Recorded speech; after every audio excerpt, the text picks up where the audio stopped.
De volta com o OAB Cidadania e ainda falando sobre esses 23 anos do Estatuto da Advocacia, os avanços e desafios que ainda são enfrentados, a presidente da OAB, Fernanda Marinella, recebe o presidente do Tribunal de Ética e Disciplina, Telmo Calheiros, e também o diretor de prerrogativas, Silvio Arruda.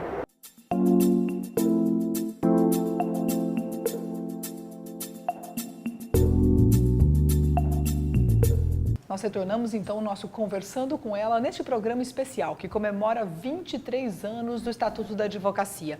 E vamos falar um pouquinho sobre o Tribunal de Ética e Disciplina da Ordem dos Advogados do Brasil. E além disso, vamos falar sobre prerrogativas e como está funcionando a diretoria de prerrogativas aqui da OAB Alagoas. Bom, mas para pensar em ética e disciplina, os advogados têm a responsabilidade sim, função social, mas função social com retidão de conduta. É importante que o advogado obedeça sempre e observe o Código de Ética e Disciplina. Inclusive, a norma é nova, recente. E vamos entender um pouquinho mais das novidades, então, do atual Código de Ética e Disciplina dos advogados brasileiros. Dr. Telmo Calheiros, é um prazer imenso receber no nosso programa para falar um pouquinho do Tribunal de Ética e do Código de Ética e Disciplina. Como está o novo Código e quais são as preocupações na sua aplicação? Bom, Fernanda, é um prazer imenso estar aqui nesse programa da Ordem. O Tribunal de Ética, ele funciona basicamente com uma estrutura que são 6 turmas de julgamento. Essas 6 turmas de julgamento, elas têm uma divisão de competências, tá? E de acordo com o que houve agora na reformulação do novo Código de Ética, que entrou em vigência no ano passado, houve uma sensível diferenciação no aspecto que tinge a competência do Tribunal de Ética na divisão dos procedimentos. Criou-se um novo filtro de apreciação dos procedimentos, tá? E dentro dessa nova estruturação, o que é que houve? Houve um discernimento maior sobre como fazer a aplicação da normatização que antes existia, tá? Hoje, o novo Código deixou mais claro como você interpretar aquelas vedações que tem no nosso Código de Ética. Então, com essa nova normatização, ficou mais fácil a aplicação das normas que existiam antes. Então, com isso, o que é que acontece? O Tribunal de Ética recepciona alguma denúncia que é recebida pela ordem, ou algum representante que faz uma representação contra um advogado, e a depender desse tipo de representação em quem faz, a gente faz uma distribuição dentro da competência que tem o Tribunal de Ética. É importante lembrar o que um advogado não pode fazer, o que é vedado pelo Código de Ética e Disciplina, para que a sociedade tenha conhecimento, né, e tenha também ciência, informação importante sobre isso. O que é vedado para a advocacia? Bom, existe um rol de condutas que o nosso Código prevê. Por exemplo, atitudes concernentes a como se proceder com relação a outro advogado, atitudes em relação ao cliente, atitudes perante o judiciário, perante o juiz, condutas como preservar a sua integridade, a integridade da profissão. Então, existe um elenco de várias normas condutas que lá estão colocadas. E é importante que o advogado cumpra todas essas regras para não sofrer um processo ético. Até porque o processo ético é uma mácula, a carreira desse profissional, não é? Não é ponto positivo para ninguém. Pois é, e lá nas penalizações que existem no Código de Ética, o advogado pode sofrer as penalizações mais simples, que são a advertência, até a mais grave, que é a suspensão, e até poder ser cassado o direito de advogar. E tem prazo para a aplicação dessas penalidades? Como a sociedade deve acompanhar isso, doutor Telmo? Bom, existe um prazo prescricional que são de 5 anos, da ciência do fato, tá? Então, qualquer pessoa que se sinta lesada ou que tenha seu direito violado, ela tem o direito de vir até 5 anos após aquele fato, trazer o conhecimento da OAB. E a OAB tem 5 anos para fazer o processamento. E aí se instaura um processo, há uma instrução desse processo, há direito a contraditória e ampla defesa durante o processamento para este profissional, Isso. As provas são produzidas e posteriormente elas são julgadas. Isso. O julgamento é feito aqui na seccional de Alagoas, não é isso? O rito processual é um processo administrativo, ele nasce por uma representação ou quando a OAB toma ciência, tanto a presidência da OAB como a presidente do Tribunal de Ética pode fazer uma representação ex officio.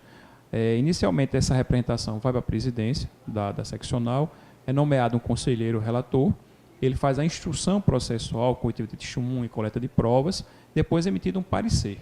Após esse parecer, que é pela condenação ou não, esse processo vai para o Tribunal de Ética. E lá ele é distribuído para uma das turmas onde é feito o julgamento.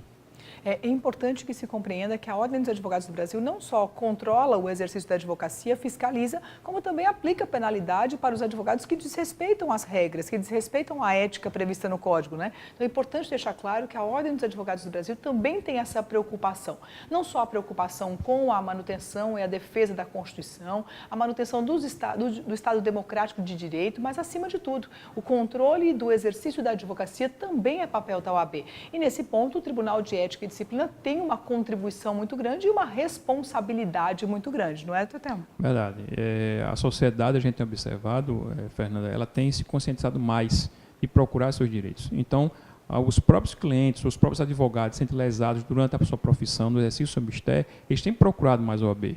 E, recentemente, a gente tem colocado, em conjunto com a presidência, uma nova forma de conduzir. Nós temos tentado fazer uma mediação dos conflitos. Antes da própria instauração do procedimento formal, a gente tem tentado buscar a conversa entre os advogados, entre a parte dos advogados, evitando a instauração do processo. Na maioria das vezes, os conflitos são resolvidos no âmbito do tribunal, na mediação, quando não há o processo. E, na verdade, acho que esse é o grande sonho, né? Que tudo se resolva através da mediação, que as partes construam a solução em conjunto, e acho que esse é o grande objetivo. E que, acima de tudo, a solução do conflito aconteça, né? É isso que se quer.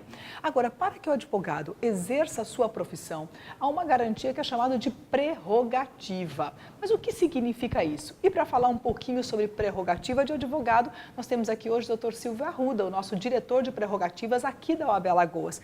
Dr. Silvio, o que significa prerrogativa? Porque a advocacia repete tanto essa palavra e muitas vezes a sociedade não sabe o que significa. Então é importante esclarecer o que significa prerrogativa de advogado.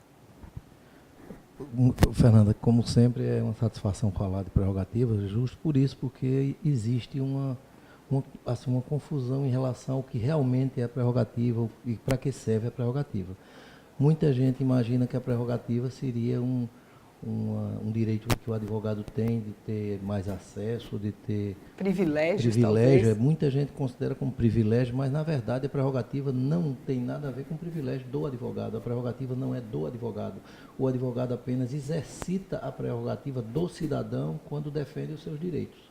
O cidadão, ele postula o processo através do advogado e a prerrogativa é do cidadão de que o seu advogado tenha acesso a todas as provas, a todos os documentos, que o advogado possa despachar livremente com o magistrado, com o Ministério Público.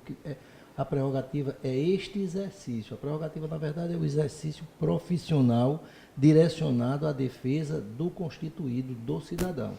Na verdade, é preciso compreender que a prerrogativa é uma garantia, é uma certeza de que o cidadão vai ter um bom trabalho exercido pelo advogado, né? Que o advogado vai conseguir exercer na plenitude a sua advocacia. Isso é indispensável. Agora, existem alguns aspectos no exercício da advocacia que muitas vezes são violados, e as prerrogativas são violadas, Silvio. Então, um dos pontos que o senhor coloca é o acesso ao magistrado, é o acesso às provas do processo. Quantas vezes não se presencia, então, a vedação ao acesso às provas do processo? Isso acontece, é uma constante. Isso chega até a OAB? Tem chegado. O nosso trabalho, desde que iniciamos a gestão, o nosso trabalho é justo de conscientizar o advogado que ele precisa trazer para a ordem esse tipo de violação, esse tipo de impedimento ao exercício profissional. Acontece. E como você tinha falado no começo, existe muita desinformação. Então, às vezes é o próprio servidor do cartório, lá do cartório judicial, que não conhece, é o funcionário policial, público que não muitas atende, vezes. a polícia que não tem muita noção do que é, às vezes até confundindo como se fosse privilégio do advogado. E eu acredito que há um equívoco quando se fala de prerrogativa, que o advogado está dentro das minhas prerrogativas. Então, o militar, o policial civil, o servidor, ele entende aquilo como se o advogado estivesse querendo, ser mais ou se sobrepor, e quando na verdade não é isso. A prerrogativa é uma lei federal que rege esse exercício profissional em defesa do cidadão, mas a maioria das pessoas que afrontam as prerrogativas, elas não entendem que estão impedindo o cidadão de se defender, eles entendem que estão como se estivesse dando um freio no advogado. Então a gente tem conscientizado o advogado para que procure a ordem, para que a gente tenha condição de corrigir esses erros, e estamos empreendendo curso, inclusive estamos participando de curso de formação de alguns segmentos como agentes penitenciários, na polícia também. Nós estamos tratando desse assunto, dando aula, digamos assim, ou esclarecendo o que são prerrogativas e mostrando que as prerrogativas elas estão incumbidas numa lei federal e não no direito do advogado. O advogado apenas exerce o direito do cidadão. O advogado é o meio do cidadão se defender.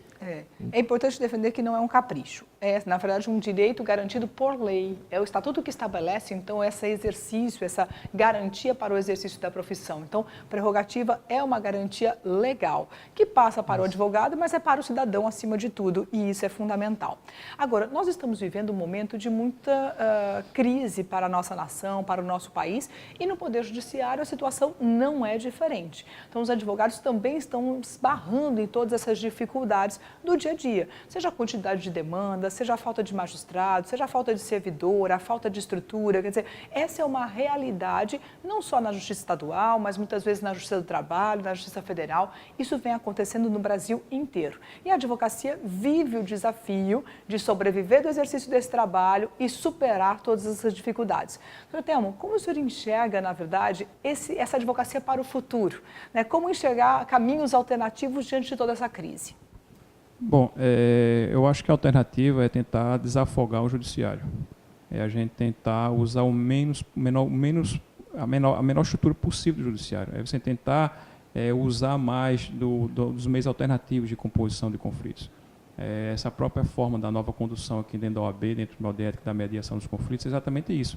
É começando aqui na OAB, demonstrando que não precisa você judicializar ou processar por tudo, é tentar resolver antes.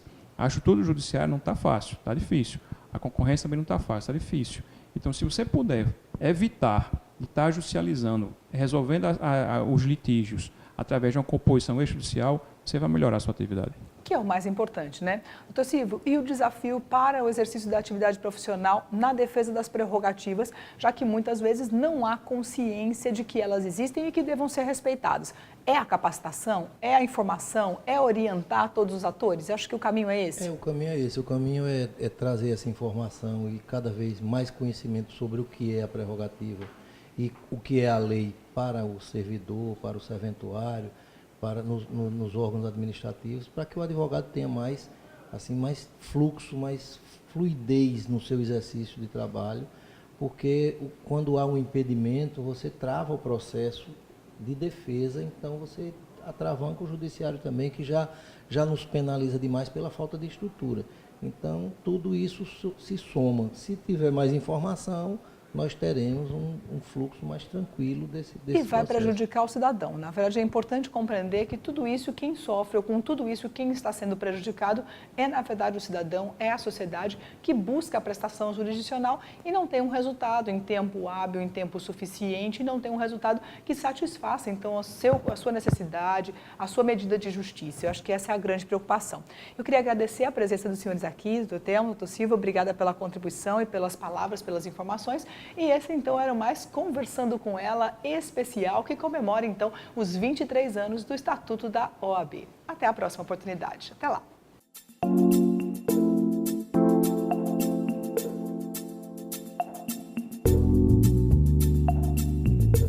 E você acompanha agora as notícias que foram destaque a nível nacional. É o quadro Notícias do Conselho.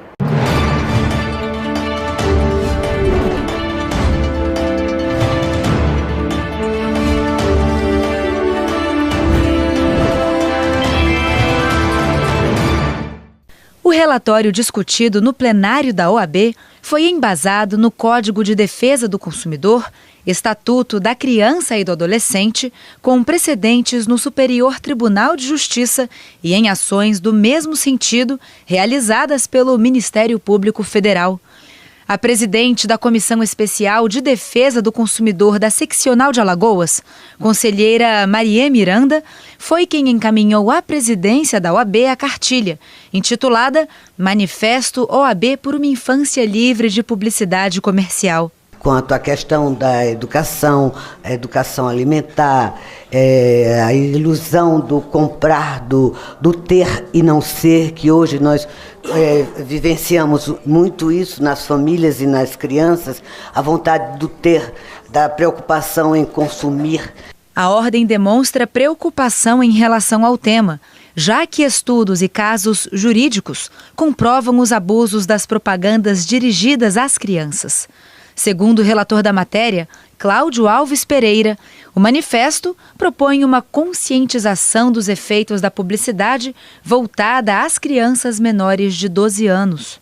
Não há, presidente, na proposta da presidente da comissão, qualquer medida querendo coibir ou proibir o mercado publicitário de suas atividades. Não se trata disso. Trata-se apenas, tão somente, de um manifesto conscientizando esse problema que atinge a sociedade brasileira, que é a publicidade voltada a crianças com menos de 12 anos. A proposta foi aprovada por unanimidade pelo Conselho Pleno da Casa e conta com o apoio das comissões de defesa dos direitos do consumidor, da criança e do adolescente, da mulher advogada e de direitos humanos.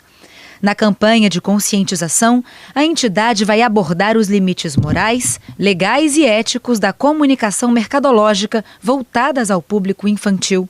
A ação será divulgada nas redes e meios de comunicação da Ordem. A matéria já tinha sido analisada em sessão anterior do Conselho, onde foi decidido de forma unânime a atuação da OAB em relação à Resolução 125 de 2010, do Conselho Nacional de Justiça. Em seu artigo 11º, a resolução torna facultativa a participação de advogados em audiências de conciliação. Na época, o plenário já havia decidido atuar junto ao CNJ para a mudança do dispositivo. Nós entramos com pedido de providências no CNJ para alterarmos a resolução. 125. Né? A resolução 125 no seu artigo 11. Nós já fizemos isso. Foi uma deliberação do Pleno do Conselho Federal, onde, na nossa proposta de alteração, nós estamos incluindo o parágrafo 1º, no artigo 11, afirmando que, nas audiências de conciliação e mediação, as partes deverão ser assistidas por advogados ou defensores públicos. Este movimento nós já fizemos no âmbito do CNJ. Para a Ordem, é imprescindível a presença da advocacia nos centros jurídicos de solução de conflitos e cidadania, o CEJUSC, já que a Constituição Federal prevê em seu artigo 133 a indispensabilidade do advogado à administração da justiça.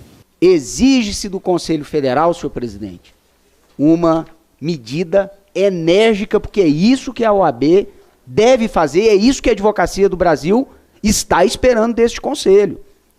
Essa bandeira histórica da OAB, ela precisa continuar cada vez mais intensa, presidente.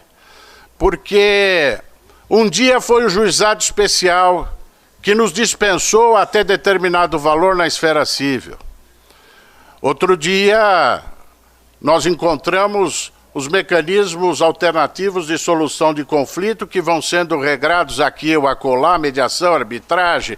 A pauta voltou à discussão do plenário da Casa para a análise da possibilidade da OAB ingressar no Supremo Tribunal Federal com ação direta de inconstitucionalidade, já que até então o Conselho Nacional de Justiça não se manifestou em relação ao pedido de providências da entidade. No voto, o relator conselheiro Josemar Carmerino, da OAB Mato Grosso, argumentou que é imprescindível que na audiência de conciliação a parte seja representada por advogado, pois só assim há efetiva possibilidade de solução consensual do conflito. E concluo que a OAB deva sim entrar com ação de inconstitucionalidade, não só em relação ao artigo 11 da Resolução 125, mas também ao artigo 10 da Lei, deixa eu só comentar aqui, artigo 10 da Lei 13.140 de 2015, que é a Lei da Mediação.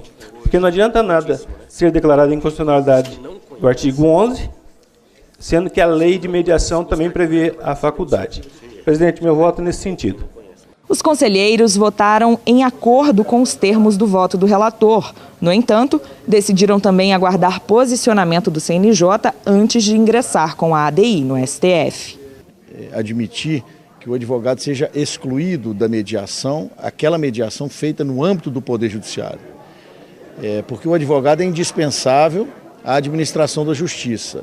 E nesse patamar, a garantia do cidadão de se ver orientado por um advogado na fase também pré-processual é fundamental, exatamente porque dali pode nascer um acordo. Além da inconstitucionalidade de se prover um processo, um meio de solução de litígio perante o Poder Judiciário sem a participação do advogado, nós temos também o dano causado ao próprio cidadão brasileiro, né, que se vê orientado pelo próprio Poder Judiciário de que pode ir à justiça sem o advogado. Com origem na segunda Câmara da Casa, a pauta votada no Pleno debateu a regulamentação do processo ético-disciplinar eletrônico da OAB.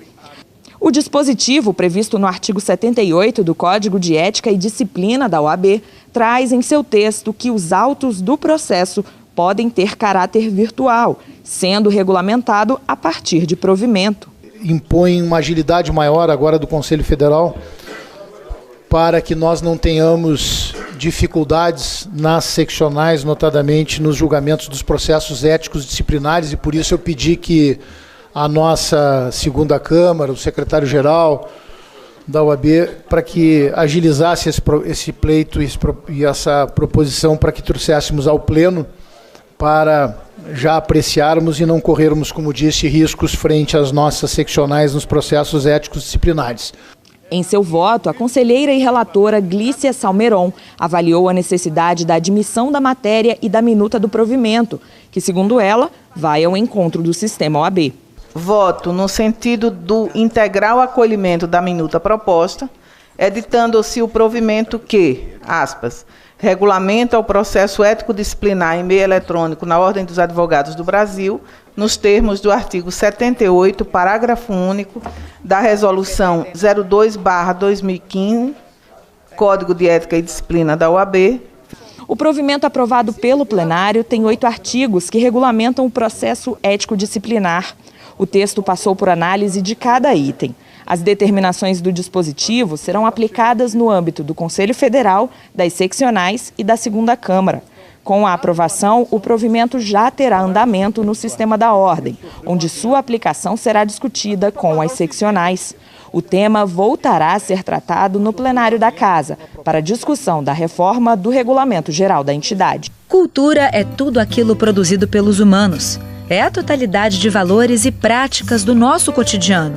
É também um recorte para se referir às artes. A cultura é imprescindível para a identidade de um povo. É por isso que ela deve ser acessível a todos. Tão importante para quem consome cultura é também dar meios para que ela se dissemine na sociedade. Por isso, em 1991, foi promulgada a Lei 8.313, mais conhecida como a Lei Rouanet, que institui o Programa Nacional de Apoio à Cultura. O artigo 5º dessa lei determina o repasse de 3% da arrecadação bruta de loterias federais para o Ministério da Cultura, para utilizar essa verba em projetos culturais. Embora a Lei Rouanet tenha garantido recursos específicos para o Fundo Nacional da Cultura, o FNC, a União, através da Secretaria do Tesouro Nacional, reteve quase 80% da arrecadação desse valor. Reduzindo o investimento, o acesso à cultura para os brasileiros fica fragilizado. Por isso, a Comissão de Direito às Artes da OAB de São Paulo trouxe o assunto ao Pleno. O relator, conselheiro federal Maurício Silva Pereira, observa que o valor anual relativo aos 3%, que deixa de ser destinado ao Ministério da Cultura, em uma conta rápida, significa algo em torno de R$1,5 bilhão. Ele sugeriu ajuizamento de uma ação civil pública ou medida judicial cabível pela cobrança à União do repasse desses valores ao FNC. Consequência, voto pelo ajuizamento por esta entidade da ação civil pública sugerida ou, se for o caso, da medida judicial cabível visando a condenação da União Federal a repassar ao Fundo Nacional de Cultura automaticamente, após o seu respectivo recebimento, os 3% da arrecadação bruta dos concursos de prognósticos e loterias federais e similares, cuja realização estiver sujeita à autorização federal, deduzindo-se este valor do montante destinado aos prêmios. O Conselho Pleno da OAB aprovou por unanimidade pela abertura da ação. Ana Paula Montini escreveu a peça junto à Comissão de Direito às Artes de São Paulo, a qual participa. Ela explica que o FNC foi criado justamente em caráter distributivo. Ele é um fundo que foi criado para a descentralização da cultura, para o apoio regional da cultura e principalmente para você apoiar os artistas iniciantes, os produtores independentes, os pequenos produtores culturais, as instituições que estão começando com um perfil diferente do que é o mecenato. Então ele tem um papel muito significativo nessa estrutura, não só pensada pela Lei Rouanet, mas como nessa estrutura do setor da economia da cultura como um todo. Não é a primeira vez que a reforma trabalhista, projeto de lei da Câmara número 38 de 2017, é discutida na OAB. Desde o início do ano, quando a proposta foi anunciada pelo governo, a ordem se manifestou contrária à forma como ela vem sendo tratada no Congresso Nacional. A entidade realizou debates nas seccionais, nos estados e no próprio Conselho, a fim de levantar informações e perceber a posição da advocacia, da sociedade e de empregadores em relação às mudanças na lei. A OAB, em conjunto com 20 entidades da sociedade civil, debateram o texto e elaboraram carta, que foi entregue ao presidente da Câmara dos Deputados.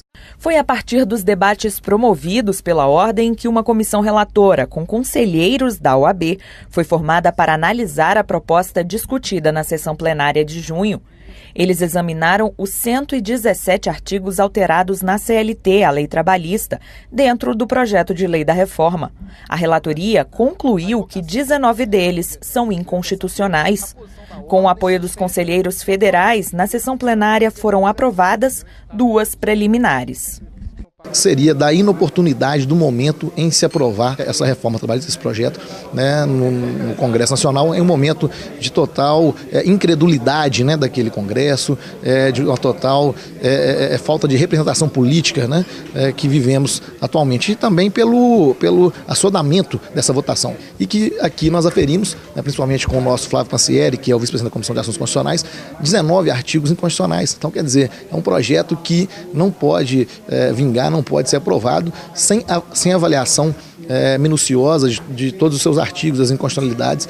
O espaço ficou pequeno para tantas advogadas e advogados que participaram do encontro.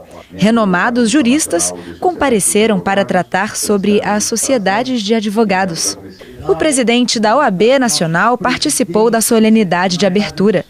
Ele ressaltou a importância do evento e da sociedade de advogados para a cidadania brasileira. Também afirmou que a defesa das prerrogativas é a forma correta para garantir os direitos e promover a justiça. O evento trouxe temas palpitantes para as sociedades de advogados.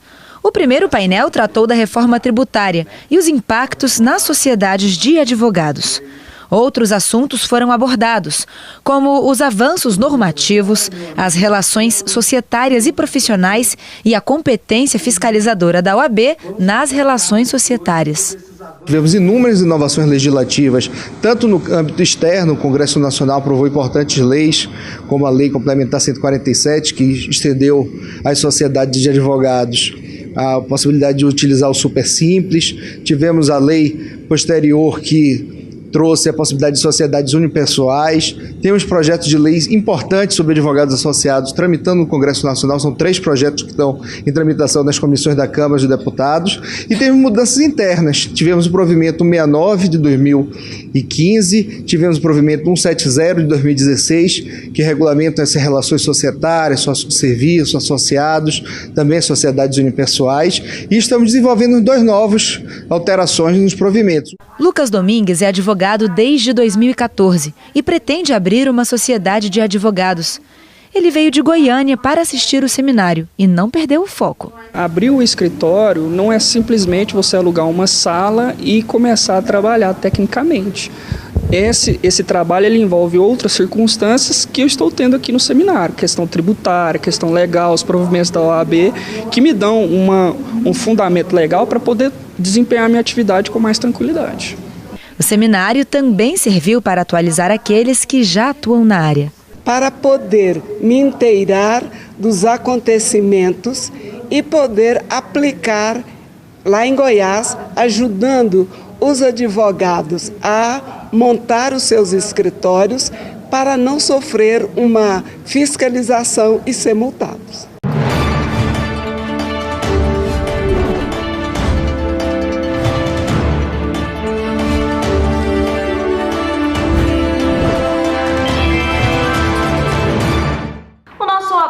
Cidadania de hoje vai ficando por aqui, mas o nosso próximo encontro é na semana que vem. Enquanto isso, você pode continuar acompanhando as novidades da OAB Alagoas através das nossas redes sociais, Facebook, Twitter, Instagram e, claro, o nosso canal no YouTube, o OAB Alagoas TV, onde você pode, inclusive, rever os programas OAB Cidadania. Até a próxima semana!